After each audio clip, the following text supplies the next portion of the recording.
आबा साहेब काकड़े कनिष्ठ महाविद्यालय शिवगांव में आप सभी छात्रों का स्वागत है। छात्रों, आप लोगों ने देखा कि आप तक पढ़ते आए अध्ययन में या पाठ्यक्रम में आप लोगों ने देखा कि व्यवहारिक हिंदी के अंतर्गत जो पाठ उसमें फिर आप लोगों को व्यवहारिक हिंदी में आप लोगों की रोजमर्रा की जिंदगी में आप लोगों को आपके भविष्य में आपके काम आए ऐसे पाठ जो है पाठ्यक्रम में वहां पर दायर किए हुए हैं। पाठ्यक्रम में वह यहाँ पर उनको लिया गया ताकि छात्र भी आगे चलकर कोई लेखक, अध्यापक, आप लेखक बन सकते हैं, अध्यापक बन सकते हैं, वकालत कर सकते हैं, वकील बन सकते हैं या राजनीतिज्ञ बन सकते हैं। इसलिए आप लोगों की जिंदगी में आप लोगों के लिए उपयुक्त जो पाठ है वो पाठ भी लिए है। आप लोगों ने पिछले पाठ में आपने देखा से मैं उद्घोषक जैसा पाठ है, उसमें भी आप उद्घोषक बनकर आप जो है आपकी जिंदगी में रोजमर्रा की जिंदगी में और आप उसे देखा जाए तो उसे एक जॉब के रूप में भी आप कार्य कर सकते हैं, अपना आप पैसे के साथ नाम भी कमा सकते हैं। ठीक है, जैसे ही ब्लॉग लेखन पाठ देखा, ब्लॉग लेखन में भी आप ब्लॉग लिखकर आप किसी भी लेखक हो या कोई पत्रकार हो, हर किसी के लिए ब्लॉग लेखन की आवश्यकता है, ये पाठ आपने देखा। तो उसी तरह आप लोगों को यहाँ पर जो है दोस्तों डॉक्टर दयानंद तिवारी इस पल्लवन पाठ के माध्यम से एक एकांकी नाटक का लघु रूप, एकांकी का मतलब क्या है, नाटक का लघु रूप। इस एकांकी के माध्यम से जो है डॉक्टर दयानंद तिवारी आप लोगों को बताना चाहते हैं कि पल्लवन क्या है। समझ यानी बताने का मकसद क्या है। तो यह यहाँ पर जो है इस एकांकी के माध्यम से डॉक्टर दयानंद तिवारी ने पल्लवन को आप लोगों के सामने रखने की कोशिश की है यहाँ पर।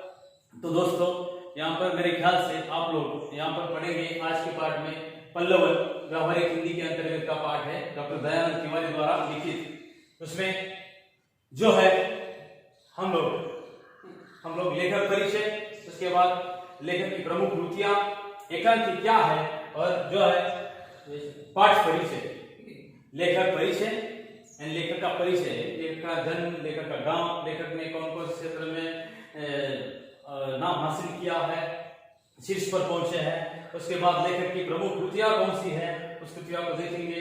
उसके बाद एकांकी विधा क्या है और जो है पाठ परिचय की तरफ रुख करेंगे। पाठ परिचय क्या होता है, ठीक है दोस्तों। तो यहाँ पर आप लोग हैं जो अपने घरों में रहकर अध्ययन कर रहे हैं दोस्तों, सबसे पहले अपना ख्याल रखिएगा, पढ़ते रहिएगा।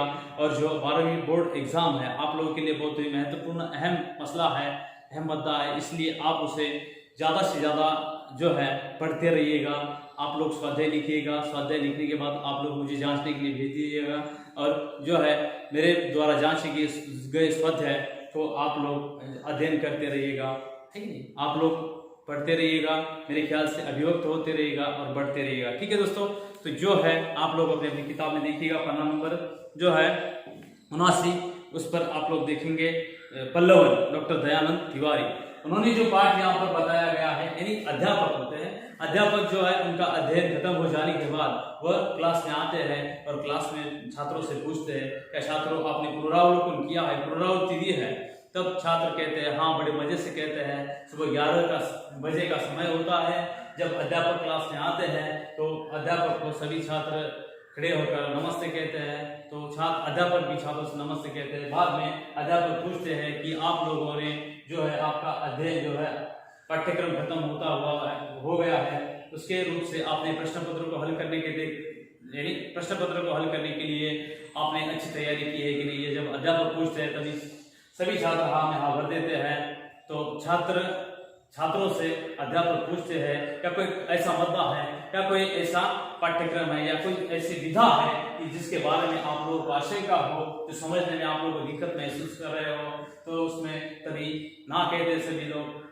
उसके बाद में जो है रोशन होता है, गोरेश होता है, वह अध्यापक से पूछता है नहीं जो है आपने पल्लवन जो यह है विधा यानी जो व्यवहारिक हिंदी के अंतर्गत पल्लवन पाठ है, उस पल्लवन पाठ को हम जरा समझ नहीं पाए तो आप हमें समझाइएगा। ऐसा कहने के बाद फिर जब है अध्यापक छात्रों को समझाते हैं किसी वाक्य, किसी उक्ति, किसी उदाहरण या किसी गद्य को भी या काव्य पंक्ति को वैसे देखा जाए, उक्ति, शब्द, गद्य या वाक्य को आसानी से समझ न पाए तो उस वक्त जो है दोस्तों तो उस वक्त आप लोगों को पल्लवन सहायता करता है, आप लोग पल्लवन की सहायता से उसे समझ सकते हैं। आप कहेंगे पाठ में इसका उद्देश्य। दोस्तों आज का युग है विज्ञान का युग, इस विज्ञान के युग में हर किसी के लिए ये पल्लवन यानी सबसे पहले लेखक, अध्यापक, राजनीतिज्ञ, इन लोगों के लिए यह पल्लवन कला सीखना जरूरी है। जैसे रोशन अध्यापक के पूछने के बाद खड़ा होता है और कहता है कि पल्लवन एक कला है, ये मुझे पता है, लेकिन उतने में वह सीमित नहीं है।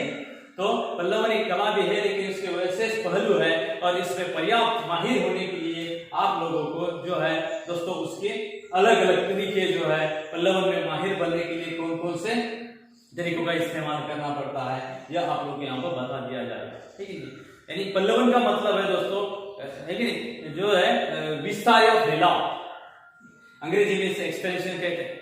यानी किसी शब्द को, उक्ति, वाक्य, गद्य या किसी वाक्य को उसे विस्तृत बनाने के लिए 200 या 300 शब्दों में उसका विस्तार किया जाता है, तो उसे पल्लवन कहा जाता है। तो इस पल्लवन के अंतर्गत आप डॉक्टर दयानंद तिवारी आप लोगों को समझाएंगे, बताने की कोशिश करेंगे कि किस प्रकार यह पल्लवन है, और पल्लवन को समझने में आप लोगों को भी सहायता होगी। आप लोग भी जो है जैसे तन्वी जैसी छात्रा, शीतल जैसी छात्रा वो समझ नहीं पाती।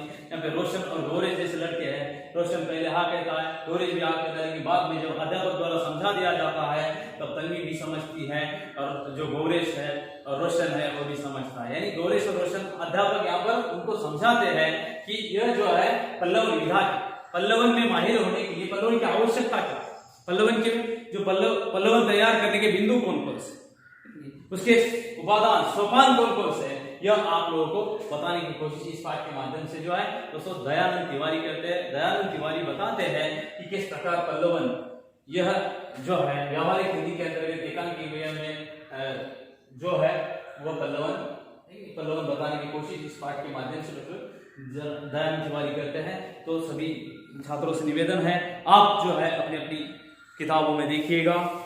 लेखक परिचय की तरफ रुख करते हैं। लेखक परिचय, डॉक्टर दयानंद तिवारी जी का जन्म 1 अक्टूबर 1962 महाराष्ट्र में जिला रायगढ़ के खोपोली गांव में हुआ। आप सफल अध्यापक होने के साथ साथ समाजशास्त्री तथा प्रतिबद्ध साहित्यकार के रूप में भी चर्चित। विविध विषयों पर किए जाने वाले गहन चिंतन के फलस्वरूप आप आकाशवाणी और दूरदर्शन के राष्ट्रीय चैनलों पर आयोजित परिचर्चाओं में सम्मिलित होते रहे। महाविद्यालयीन समस्याओं के प्रति आप निरंतर जागरूक रहते। अध्ययन, अध्यापन आदि शैक्षणिक विषयों को लेकर आपका लेखन कार्य निरंतर समाज को दिशा निर्देश करता। आपने विभिन्न राष्ट्रीय तथा अंतर्राष्ट्रीय संगोष्ठियों में समसामयिक विषयों पर मंतव्य रखा। आपकी भाषा अत्यंत संप्रेषणीय और जो है दोस्तों प्रभाव उत्पादक। यानी इस लेखक परिचय, लेखक जो है डॉक्टर दयानंद तिवारी, इनका जन्म 1 अक्टूबर 1962 को जो है रायगढ़ जिला के खोपोली गांव में हुआ। डॉक्टर दयानंद तिवारी जी का जन्म 1 अक्टूबर 1962 जो है रायगढ़ जिले के एक खोपोली गांव में हुआ। खोपोली गांव में होने के बाद वह एक सफल अध्यापक होने के बाद एक समाजशास्त्री, एक प्रतिबद्ध साहित्यकार। उसके बाद उन्होंने जो अनगिनत उनका लेखन कार्य है, आकाशवाणी में कार्य हो या दूरदर्शन पर परिचर्चा है, उन्होंने जो है शिक्षा के प्रति उनका लगाव दिखाई देता है। यहाँ पर उन्होंने अनगिनत ऐसे कार्य किए हैं जिसकी वजह से वह एक सफल अध्यापक बने, एक समाजशास्त्री बने और प्रतिबद्ध जो है साहित्यकार भी बने। उनको इस बात में आप चर्चित है, आपको जाना जाता है। उनको एक सफल अध्यापक भी कहा जाता है, डॉक्टर दयानंद तिवारी को एक समाजशास्त्री भी कहा जाता है और प्रतिबद्ध साहित्यकार के रूप में भी जो डॉक्टर दयानंद तिवारी चर्चित है। तो दोस्तों देखिएगा पाठ की तरफ वो कहते हैं कि आप सफल अध्यापक होने के साथ साथ एक समाजशास्त्री भी, ठीक नहीं, समाज के प्रति लिखने वाले, समाज के प्रति जिनका कुछ ऋण होता है, प्रतिबद्ध होते हैं, तो वह लोग उसके बाद कहते हैं प्रतिबद्ध साहित्यकार के रूप में साहित्य के प्रति वो जो है रुचि रखने वाले, अध्ययन करने वाले और लिखने वाले, तो वह साहित्यकार के रूप में भी चर्चित है। उन्होंने विविध विषयों पर किए जाने वाले गहन चिंतन के फलस्वरूप विविध विषयों पर वह गहन चिंतन करते, विचार विमर्श करते हैं, सोचते हैं, पढ़ते हैं, ठीक है। सोचने पढ़ने के बाद में उनमें चिंतन क्षमता जो है, चिंतन क्षमता डॉक्टर दयानंद तिवारी की, डॉक्टर दयानंद तिवारी एक उसके फलस्वरूप आकाशवाणी और दूरदर्शन के राष्ट्रीय चैनलों पर आयोजित परिचर्चाओं में सम्मिलित होते रहे। आकाशवाणी और दूरदर्शन पर जो परिचर्चाएं होती है, संगोष्ठियां होती है, सेमिनार होते हैं, उन सभी सेमिनार में वह जो है सम्मिलित हुए हैं और वहां पर उन्होंने अपनी जो समस्याएं हैं, यानी अगर अध्यापन क्षेत्र में कुछ शिक्षा के प्रति कुछ समस्या है तो वो रखी है, समाज के प्रति कुछ उनकी समस्या है तो उन्होंने वहां पर परिचर्चा की है। उसके बाद साहित्य के बाद साहित्य में अगर उनको कुछ लगता है दयानंद तिवारी को तो उन्होंने वह लिखा है, बताया है। यानी वह एक सफल समाजशास्त्री है, अध्यापक है, अध्यापक होने के साथ समाजशास्त्री और प्रतिबद्ध साहित्यकार भी है। और उनके जो कार्यक्रम है, यानी उन्होंने परिचर्चाओं में सहयोग लिया है, उसके फलस्वरूप जो है डॉक्टर दयानंद तिवारी आकाशवाणी और दूरदर्शन के राष्ट्रीय चैनलों पर आयोजित परिचर्चाएं जो होती है, सेमिनार्स होते हैं, उसमें भी वह सम्मिलित हुए हैं। उसमें वह सम्मिलित होने के कारण उनका जाना जाता है, यानी डॉक्टर दयानंद तिवारी, ठीक है। उसके बाद यानी वह जो है एक अध्यापक भी है, समाजशास्त्री भी है और एक प्रतिबद्ध साहित्यकार भी है, ठीक है।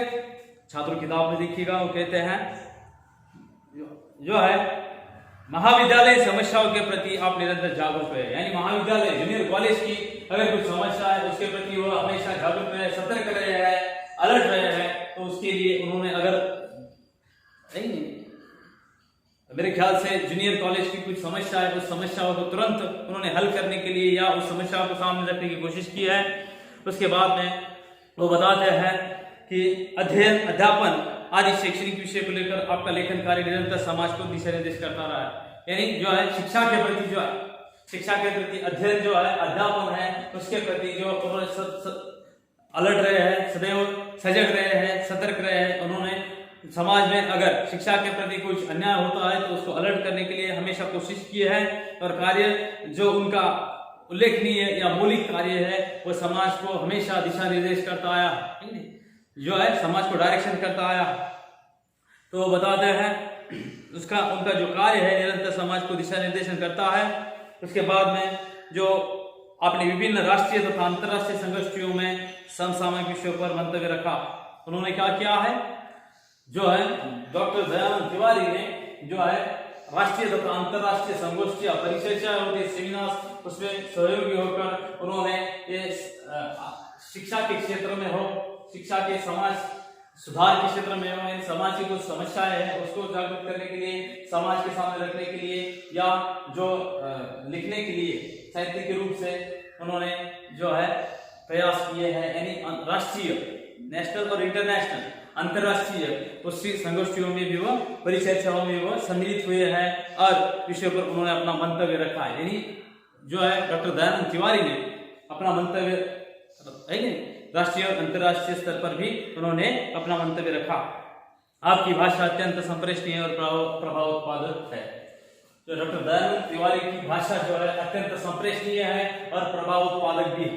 संप्रेषणीय यानी जो सहज और सरल लोगों को समझ में आए। दोस्तों इस भाषा उनकी और प्रभाव उत्पादक भी है। जब डॉक्टर दयानंद तिवारी बोलते हैं तो वो लोगों पर छाप छोड़ जाते हैं, प्रभाव डालते हैं, असर डालते हैं, प्रभाव एक अपने अलग जो है छाप रखते हैं, यानी प्रभाव डालते हैं। तो उनकी भाषा की यह विशेषता है कि वह सहज और सरल है, उसमें वह संप्रेषणीय है और उसके बाद में प्रभाव उत्पादक भी है। दोस्तों यह बताया है। उसके बाद डॉक्टर दयानंद तिवारी की प्रमुख कृतियां है, उसकी तरफ रुख करेंगे। प्रमुख कृतियां कौन सी? डॉक्टर दयानंद तिवारी की प्रमुख कृतियां देखिएगा दोस्तों किताब में। प्रमुख कृतियां: साहित्य का समाजशास्त्र, समकालीन हिंदी कहानी, विविध विमर्श।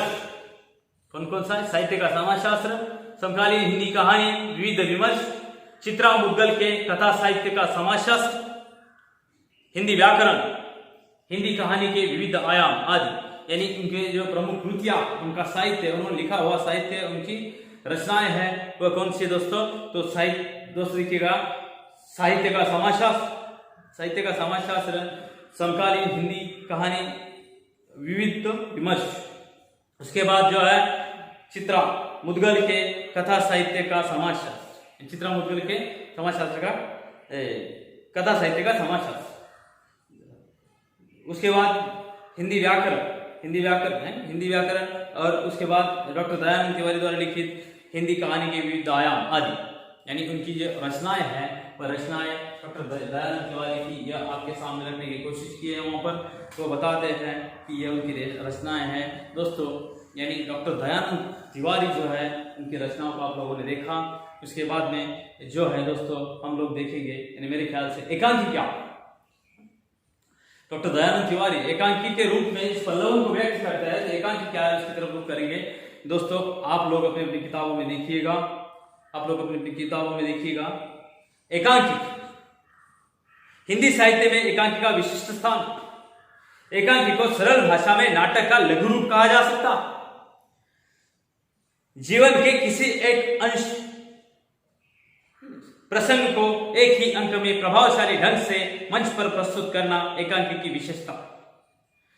अपनी बात को व्यक्त करने हेतु वर्तमान समय में एकांकी का उपयोग में लाना, उसके बाद एकांकी को उपयोग में लाना लेखकों के लिए उपयुक्त सिद्ध होता है। दोस्तों देखिएगा एकांकी क्या, एकांकी किसे कहा जाता है, तो यहाँ पर लेखक बताते हैं हिंदी साहित्य में एकांकी का विशिष्ट स्थान, महत्वपूर्ण स्थान है। हिंदी साहित्य में जो है एकांकी का महत्वपूर्ण स्थान है। एकांकी को उसके बाद कहते हैं एकांकी को सरल भाषा में जो है नाटक का लघु रूप कहा जा सकता है। एकांकी को सरल भाषा में सहज समझने के दृष्टिकोण से अगर आपको देखा जाए तो एकांकी को सहज और सरल भाषा में नाटक का लघु रूप कहा जा सकता है। जो नाटक होता है बड़ा खेला जाता है, नाटक का लघु रूप जो होता है वह लघु रूप एकांकी होती है। उस एकांकी को देखेंगे तो डॉक्टर दयानंद तिवारी बताते हैं हिंदी साहित्य में एकांकी का विशिष्ट स्थान है। एकांकी को सरल भाषा में जो है नाटक का लघु रूप कहा जा सकता है। जीवन के किसी एक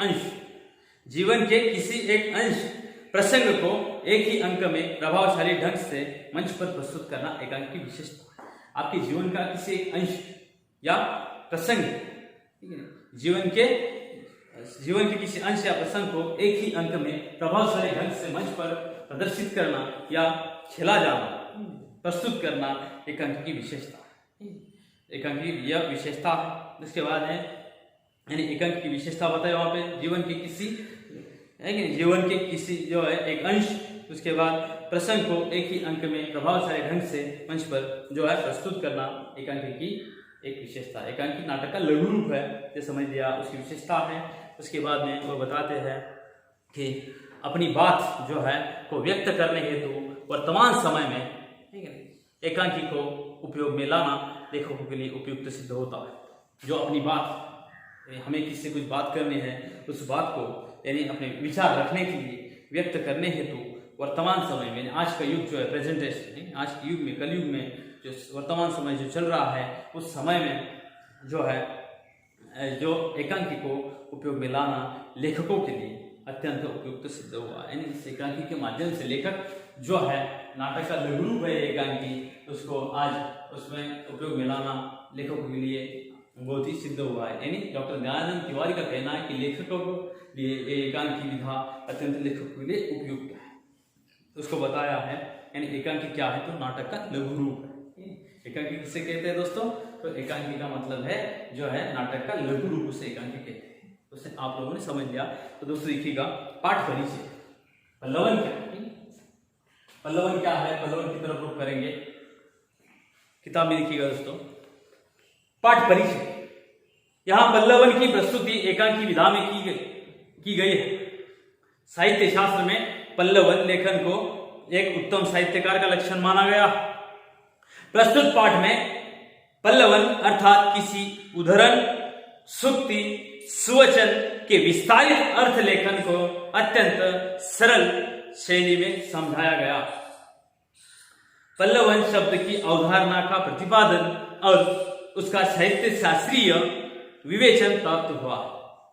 पल्लवन लेखन के विविध अंगों और नियमों को स्पष्ट करते हुए व्यावहारिक हिंदी के विभिन्न क्षेत्रों में उसकी उपयोगिता पर प्रकाश डालता है। यानी दोस्तों पाठ परिचय क्या है, तो पल्लवन किसे कहा जाता है। आज के युग में कोई लेखक हो, प्रोफेसर हो, वकील हो, राजनीतिज्ञ हो या कोई भी हो आज के क्षेत्र में उसे पढ़ने के लिए, आगे बढ़ने के लिए इस पल्लवन विधा को अंगीकृत करना, उसे आत्मसात करना बहुत ही महत्वपूर्ण हो गया है। इसलिए वो बताते हैं लेखकों के लिए, अध्यापकों के लिए या विचारकों के लिए यह पल्लवन जो है कला का आना जरूरी है। तो यह इस लघु नाटक एकांकी के माध्यम से उसे पल्लवन को समझाने की कोशिश इस पाठ के माध्यम से दयानंद तिवारी करने वाले करते हैं और समझाते हैं कि पल्लवन क्या, पल्लवन के केंद्र कौन कौन से, पल्लवन के सोपान कौन कौन से। उसके बाद पल्लवन लिखते हो जो सावधानियां बरतनी जाए वो सावधानियां बताई है। उसके बाद पल्लवन और निबंध में क्या अंतर है उसको भी बताने की कोशिश की है। यानी कोई लोग पल्लवन को निबंध कह सकते हैं, ऐसा नहीं है। पल्लवन और निबंध में शब्द मर्यादा को अगर देखा जाए इसमें तो उसमें बहुत बड़ा फर्क है, फासला है। इसीलिए ये पल्लवन जो है, इस पल्लवन को आज लेखकों को, अध्यापकों को, वकालत करने वालों को या उसके बाद में देखा जाए दोस्तों एक विचारक को उसे पढ़ना, समझना, अंगीकृत करना बहुत ही जरूरी, पल्लवन को आत्मसात करना जरूरी। वो बताते हैं कि यहाँ पल्लवन की प्रस्तुति एकांकी विधा में की गई। पल्लवन की प्रस्तुति यहाँ पर जो है एकांकी विधा में की गई दोस्तों। उसमें बताते हैं साहित्य शास्त्र में पल्लवन लेखन को एक उत्तम साहित्यकार का लक्षण माना गया है। साहित्य शास्त्र में जो पल्लवन लेखन को एक उत्तम साहित्यकार का लक्षण माना गया है। जो उत्तम साहित्यकार है वही पल्लवन लिख सकता है, अच्छी तरह वो पल्लवन को आत्मसात कर सकता है, अंगीकृत कर सकता है। यानी एक उत्तम साहित्यकार का लक्षण है कि वो पल्लवन लिख सकता है। यानी डॉक्टर दयानंद तिवारी ने आप लोगों को यहाँ पर बताने की कोशिश की दोस्तों। देखिएगा तो बताते हैं प्रस्तुत पाठ में जो है, प्रस्तुत पाठ में पल्लवन अर्थात किसी उदाहरण, सुक्ति, सुवचन के विस्तारित अर्थ लेखन को अत्यंत सरल शैली में समझाया गया। यानी प्रस्तुत पाठ में बताते हैं कि पल्लवन क्या, तो पल्लवन अर्थात किसी उदाहरण, कोई उदाहरण, उस उदाहरण को आप समझने से, फॉर एग्जाम्पल उसका एक्सप्लेनेशन करना, उसको उसका विस्तार करना, समझ रहे, विस्तार करना, फैलाव करना, उसको समझाने के लिए यानी छोटे वाक्यांश होते हैं, कुछ छोटे वाक्यांश को विस्तार से लिखना, 200-300 शब्दों में लिखना, उसे पल्लवन कहा जाता है। यानी उसने बताया वहां पर कि प्रस्तुत पाठ में जो पल्लवन आता है, पल्लवन का अर्थ क्या है, तो उन्होंने बताया कि किसी उदाहरण, कोई उदाहरण हो, फॉर एग्जाम्पल हो। उसके बाद वो बताते हैं कि कोई उदाहरण सुक्ति या सुवचन, कोई सुवचन, उसके विस्तारित अर्थ लेखन को अत्यंत सरल शैली में समझाया, उसके विस्तारित रूप को, उसके विस्तारित रूप को पल्लवन कहा जाता है। एक आध छोटा सा वाक्यांश होता है, उदाहरण होता है, सुक्ति होती है उसको, या कोई सदविचार होता है, उसको 200-300 शब्दों में लिखना, उसका विस्तार करना, फैलाव करना, उसे पल्लवन कहा जाता है। एक्सप्रेशन अंग्रेजी में कहा जाता है, उससे जो पल्लवन कहा जाता है दोस्तों। वैसे फॉर एग्जाम्पल देखा जाए नरभोर निराश करना, उसके बाद यानी मन के हारे हार है, मन के जीते जीते, इस प्रकार फॉर एग्जाम्पल आप लोगों को बताने का, यानी एक आध विचार, एक आध उदाहरण है, उसको आप लोगों को उसका एक्सप्लेनेशन करना है, यानी सरल और सरल भाषा में करना है। वो बताते हैं कि डॉक्टर दयानंद तिवारी का मानना है कि पल्लवन क्या है उसे बताने की कोशिश की उन्होंने। उसके बाद बताते हैं पल्लवन शब्द की अवधारणा का प्रतिपादन और उसका साहित्य शास्त्रीय लेखन को साहित्य शास्त्रीय विवेचन प्राप्त हुआ है। यानी बताते हैं डॉक्टर दयानंद तिवारी बताते हैं, डॉक्टर दयानंद तिवारी का मानना है कि जो है दोस्तों कि पल्लवन शब्द की अवधारणा का प्रतिपादन जो है और जो उसका साहित्य शास्त्रीय विवेचन प्राप्त हुआ है, इसकी अवधारणा का प्रतिपादन और साहित्य शास्त्रीय विवेचन भी प्राप्त हुआ है पल्लवन को। ठीक है दोस्तों, उसे पल्लवन कहा जाता है। तो दोस्तों देखिएगा, तो डॉक्टर दयानंद तिवारी कहते हैं कि पल्लवन लेखन के, डॉक्टर दयानंद तिवारी कहते हैं पल्लवन लेखन के विविध अंगों, पल्लवन लेखन के विविध अंगों और नियमों को स्पष्ट करते हुए, यानी पल्लवन लेखन के विविध अंग है, नियम, अंग और नियमों को स्पष्ट करते हुए कहते हैं कि व्यावहारिक हिंदी जो है कि विभिन्न क्षेत्रों में उसकी उपयोगिता पर प्रकाश डालता है। ये जो पल्लवन है वो पल्लवन जो है साहित्य क्षेत्र में व्यवहारिक हिंदी के अंतर्गत जो आप लोगों को समझाने का प्रयास किया डॉक्टर दयानंद तिवारी ने। डॉक्टर दयानंद तिवारी बताते हैं कि पल्लवन क्या है। तो दोस्तों डॉक्टर दयानंद तिवारी के मानने के अनुसार डॉक्टर दयानंद तिवारी कहते हैं कि पल्लवन यानी जो है नाटक का लघु रूप होता है, इसे एकांकी कहते हैं। नहीं, यहाँ पर पल्लवन एकांकी विधा में समझने की कोशिश की है। तो एकांकी में उन्होंने बताया कि पल्लवन यानी कोई उदाहरण है, ठीक है, कोई उदाहरण है, सुक्ति है या कोई सुविचार, अच्छे विचार, उसको आप लोग जो उसका विस्तृत वर्णन करते हैं 200-300 शब्दों में उससे व्यक्त करने की कोशिश करते हैं और बताने की कोशिश करते हैं सहज और सरल भाषा में, तो दोस्तों वह पल्लवन कहा जाता है। यानी यहाँ पर जो आप लोगों ने देखा, यानी मेरे ख्याल से डॉक्टर दयानंद तिवारी ने बताया कि किस प्रकार लेखक का परिचय, लेखक का जन्म कहाँ हुआ, 1 अक्टूबर 1962 को हुआ, रायगढ़ जिला के रत्नागिरी खोपोली गाँव में उनका जन्म हुआ, वहाँ पर उन्होंने पले बढ़े। उसके बाद वह डॉक्टर दयानंद तिवारी एक सफल अध्यापक है, समाजशास्त्री तथा प्रतिबद्ध साहित्यकार है। उन्होंने नेशनल इंटरनेशनल जो संगोष्ठियाँ होती है उसमें भी सहयोग दिया है, एक अच्छे साहित्यकार है। उसके बाद वो कनिष्ठ महाविद्यालय की तरफ से जूनियर कॉलेज की अगर कोई समस्या है उसको उजागर करने के लिए वो हमेशा तत्पर रहते हैं, तैयार। ठीक है, उसके बाद उनकी जो कृतियाँ आप लोगों ने देखी, एकांकी क्या है, तो लघु नाटक का लघु रूप एकांकी से कहा जाता है, नाटक का लघु रूप से एकांकी कहते हैं। और पाठ परिचय आप लोगों ने देखा किस प्रकार पल्लवन किसे कहा जाता है, तो पल्लवन यानी कोई उदाहरण या सुक्ति या सुविचार होता है, तो उसे एक्सप्लेन है, उसका विस्तार किया जाता है।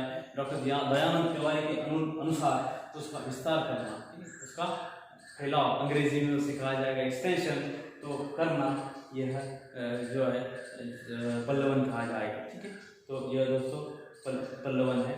तो आप लोगों ने आज के पाठ में यह पाठ परिचय देखा, यानी व्यावहारिक हिंदी का जो पाठ है पल्लवन, उस पल्लवन को समझने की कोशिश की डॉक्टर दयानंद तिवारी ने भी आपको समझने की कोशिश की है।